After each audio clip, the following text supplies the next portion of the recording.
ಭೀಮನ ಅಮಾವಾಸ್ಯೆ ದೃಷ್ಟಿದೋಷ ಪರಿಹಾರದ ಶಕ್ತಿಶಾಲಿ ಸಮಯ. ಭಕ್ತಿಯಲ್ಲೂ ಜೀವನದ ಸಾರ್ಥಕತೆಯಲ್ಲೂ ಒಬ್ಬ ವ್ಯಕ್ತಿಯು ಶ್ರದ್ಧೆಯಿಂದ ಮತ್ತು ಶುದ್ಧ ಮನಸ್ಸಿನಿಂದ ಯಾವುದನ್ನಾದರೂ ಕೈಗೊಂಡಾಗ ಅದಕ್ಕೆ ದೇವರ ಕೃಪೆಯೇ ಸಾಥಿಯಾಗುತ್ತದೆ. ವಿಶೇಷವಾಗಿ ಕೆಲ ಪುಣ್ಯ ದಿವಸಗಳಲ್ಲಿ ಕೈಗೊಂಡ ಶುದ್ಧ ಆಚರಣೆಗಳು ನಮ್ಮ ಬದುಕಿನಲ್ಲಿ ಪರಿವರ್ತನೆ ತರುತ್ತವೆ. ಇಂತಹ ದಿನಗಳಲ್ಲಿ ಒಂದು ಅತಿಶಯದ ಮಹತ್ವಪೂರ್ಣ ದಿನವೆಂದರೆ ಭೀಮನ ಅಮಾವಾಸ್ಯೆ. ಭೀಮನ ಅಮಾವಾಸ್ಯೆಯು ಆಷಾಢ ಮಾಸದ ಕೃಷ್ಣ ಪಕ್ಷದ ಅಮಾವಾಸ್ಯೆ. ಈ ದಿನ ಜ್ಯೋತಿರ್ಭೀಮೇಶ್ವರ ವ್ರತ ಪಾಲನೆಯ ಮೂಲಕ ನಂಬಲಾಗದ ಶಕ್ತಿಯನ್ನು ಪಡೆದುಕೊಂಡಿದ್ದೆವೆಂದು ಶಾಸ್ತ್ರಗಳು ಹೇಳುತ್ತವೆ. ಇದು ಕೇವಲ ವ್ರತದ ದಿನವಷ್ಟೇ ಅಲ್ಲದೆ ಮಾಟ ಮಂತ್ರ, ಕಟ್ಟುಕೋಟಲೆ, ದೃಷ್ಟಿದೋಷ, ನರದೃಷ್ಟಿ, ಮಾನಸಿಕ ಕುಂದತೆ ಮುಂತಾದ ನೆಗೆಟಿವ್ ಶಕ್ತಿಗಳನ್ನು ಪರಿಹರಿಸಲು ಅತ್ಯಂತ ಶ್ರೇಷ್ಠವಾದ ದಿನವಾಗಿದೆ.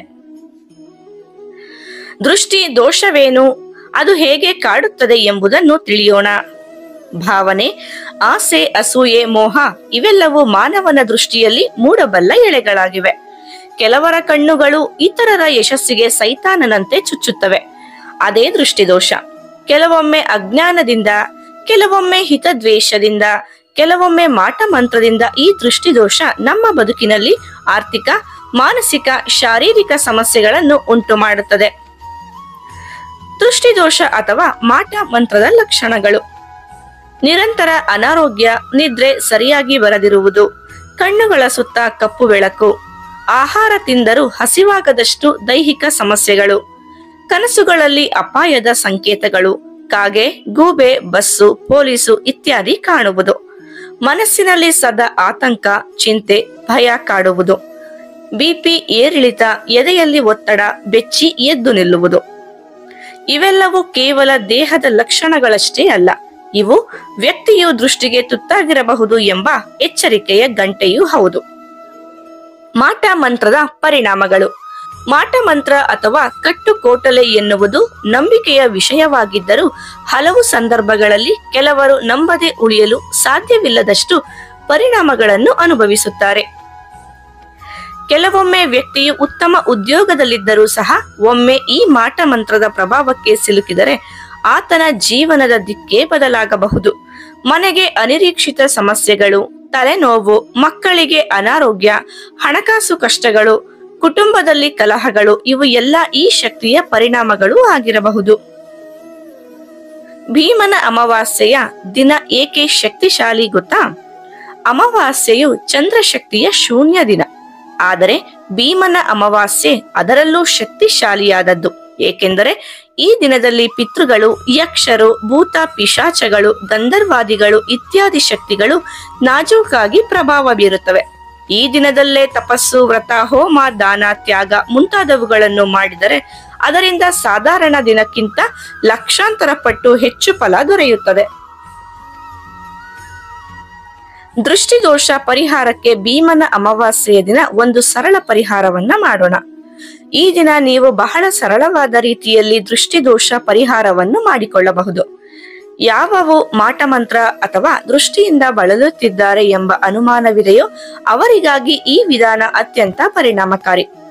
ಈ ವಿಧಾನ ಮಾಡೋದಕ್ಕೆ ಏನೆಲ್ಲ ಪದಾರ್ಥಗಳು ಬೇಕು ಅನ್ನೋದನ್ನ ನೋಡ್ಕೊಳ್ಳೋಣ. ಕಪ್ಪು ಬಟ್ಟೆ ಒಂದು ತುಂಡು ತೆಗೆದುಕೊಂಡು ಅದಕ್ಕೆ ಒಣಮೆಣಸಿನಕಾಯಿ 5 2 ಭಾಗ ಮಾಡಿ ಹಾಕಿದ್ರೆ ಅರ್ಥಾಗುತ್ತೆ. 2 ಭಾಗ ಮಾಡಿನೇ ಹಾಕ್ಬೇಕು. ಬಿಳಿ ಸಾಸಿವೆ 1 ಮುಷ್ಟಿ, ಕಲ್ಲುಪ್ಪು 1 ಮುಷ್ಟಿ, ಎಳ್ಳೆಣ್ಣೆ ಬೇಕಾಗಿರುವಷ್ಟು, ಕರ್ಪೂರ 2 ರಿಂದ 3 ಗಡ್ಡೆ. ಇದನ್ನು ಮಾಡಿಕೊಳ್ಳುವ ವಿಧಾನನ ನೋಡೋಣ. ಈ ಎಲ್ಲಾ ಪದಾರ್ಥಗಳನ್ನು ಕಪ್ಪು ಬಟ್ಟೆಯಲ್ಲಿ ಕಟ್ಟಿ ಗಂಟನ್ನ ಮಾಡಿಕೊಳ್ಳಿ. ದೃಷ್ಟಿಯ ಶಂಕೆ ಇರುವ ವ್ಯಕ್ತಿಯ ತಲೆಯ ಮೇಲೆ ಅದನ್ನು 3 ಬಾರಿ ನಿವಾಳಿಸಿ ಅವರ ಬಾಯಿಯಿಂದ ಥೂ ಥೂ ಎಂದು 3 ಬಾರಿ ಉಗಿಸುವುದಕ್ಕೆ ಹೇಳಿ.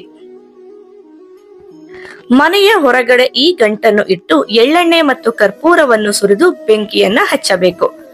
ಈ ಬೆಂಕಿಯನ್ನು ಎಡಗಾಲಿನಿಂದ ದಾಟಿ ಮುಂದೆ ಸಾಗಬೇಕು. ನಂತರ ಕಾಲಿಗೆ ನೀರು ಹಾಕಿಕೊಂಡು ಮನೆ ಒಳಗೆ ಹೋಗಿ ಪ್ರಾರ್ಥನೆಯನ್ನ ಮಾಡಿ. ಮುಖ್ಯವಾಗಿ ಮನೆ ದೇವರ ಪ್ರಾರ್ಥನೆಯನ್ನು ಮಾಡಬೇಕು. ಇದರಿಂದ ನಿಮಗೆ ಆಗುವ ಲಾಭಗಳ ಬಗ್ಗೆ ತಿಳಿಯೋಣ. ನರದೃಷ್ಟಿ, ನಾರಿ ದೃಷ್ಟಿ, ಪೀಡ ದೃಷ್ಟಿ ಮುಂತಾದವು ನಿವಾರಣೆಯಾಗುತ್ತವೆ. ಮಾಟ ಮಂತ್ರ, ಬ್ಲಾಕ್ ಮ್ಯಾಜಿಕ್ ನ ಪ್ರಭಾವ ಕಡಿಮೆಯಾಗುತ್ತದೆ. ದೇಹ ಮನಸ್ಸಿಗೆ ಶಾಂತಿ, ಚೈತನ್ಯ ಬರುತ್ತದೆ. ಕನಸುಗಳಲ್ಲಿ ಬರುವ ಅಪಾಯಕಾರಿ ದೃಶ್ಯಗಳು ಇಲ್ಲವಾಗುತ್ತವೆ.